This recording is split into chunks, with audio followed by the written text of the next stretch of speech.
Final Cut Pro 10 is not an update to Apple's popular editing suite. It's a complete rewrite. Much has been improved, but many features have also been lost. So let's take a brief look at a few of the main differences between version 7 and 10. First off, a very useful improvement. You no longer have to wait for your clips to import before you can start using them in your project. Final Cut will read the data straight from the camera, letting you get on with your work. Once the footage has been properly imported, Final Cut will then invisibly relink your media to the files now on your hard drive. Your clips still show up in the browser, just like they did before. What's different is the way you organise them. In all previous versions, you created folders called bins and dragged clips into them. You could also make subclips, shorter sections of particular clips, to further organise your media and make it easy to focus on just the parts you wanted to use. Version 10 introduces the powerful new concept of keywords. Add one to a clip or part of a clip and it'll be organised for you in a keyword collection. Label another clip and that one will be sent to the same collection without you having to do anything else. It's a much more powerful system. But what's happened to the viewer window? Version 7 had two windows, one to edit clips, the other to preview the timeline. These functions have been merged in version 10. Mouse over a clip in the browser to preview it. The same thing happens when you skim through your project in the timeline.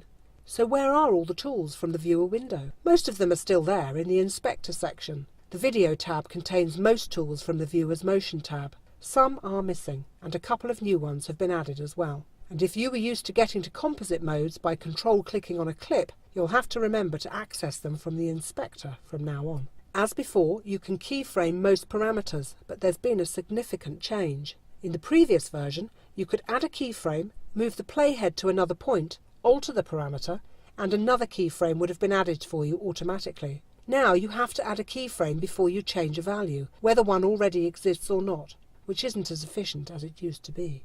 And generators? They're still there, but don't bother looking for bars and tones. Those have gone. Time remapping is much simpler in version 10.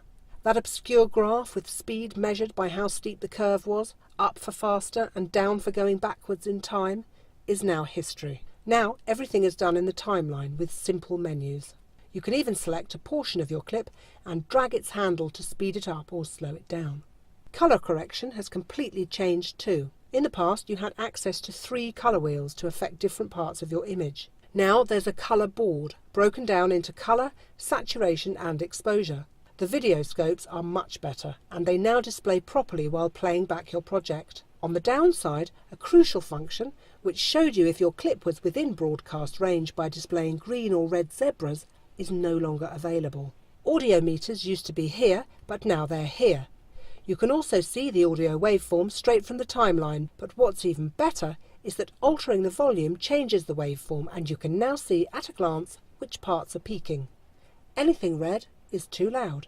Transitions can now be accessed via the toolbar instead of through the menu bar or this tab in the old browser window. However, there's no way to save customised transitions or effects as favourites for you to use in other parts of your projects, or other projects for that matter. Unlike version 7, you have quick access to any music or photos on your Mac via these 2 buttons, and as before, you can also drag any file from the Finder straight onto your timeline. Speaking of the timeline, that's going to take a lot of getting used to. It's so different it bears no resemblance to the original. Some changes are obviously good, like never having to worry about a clip's audio track. Drag the video, and the sound always comes with it, unless of course you don't want it to. If you've added a second audio track to that clip, it too will be moved along without you having to do anything. Trimming a clip in version 7 used to be a chore. If you shortened it, you'd be left with a gap that you'd have to close, and if you had to lengthen a clip, you'd have to move everything to the right of it further along in the timeline to give you enough space. Now you just move your cursor to one side of the edit point and drag to alter the clip, and everything else moves along accordingly. In version 10, your first video layer is called the primary storyline, and you can't have gaps within it. Try and drag a clip away and this happens. That means that if you're used to working like this, you're going to have a hard time adjusting to this new way of editing. You can add a slug to create a gap with this command, but that's a long way from the flexibility that most editors are used to. The concept of layers is gone, and every clip above the primary storyline is linked to a clip within the storyline with this little bar. That means that if you move the bottom clip, the top clip moves with it. which again is not what you'd expect if you're a veteran Final Cut user. Lastly, it used to be easy to mute an entire audio layer or hide a video layer. You could do it with just a click. Since there are no layers, this feature is gone. But you can disable any clip like this, although this does have to be done for each individual clip. And locking layers to avoid altering them by mistake, that too is gone. As you can see, Final Cut Pro 10 is a radical new app, which greatly improves the editing process in some ways and removes flexibility in others. This is Apple's vision of our video editing future, and it may take some people a while to get used to it.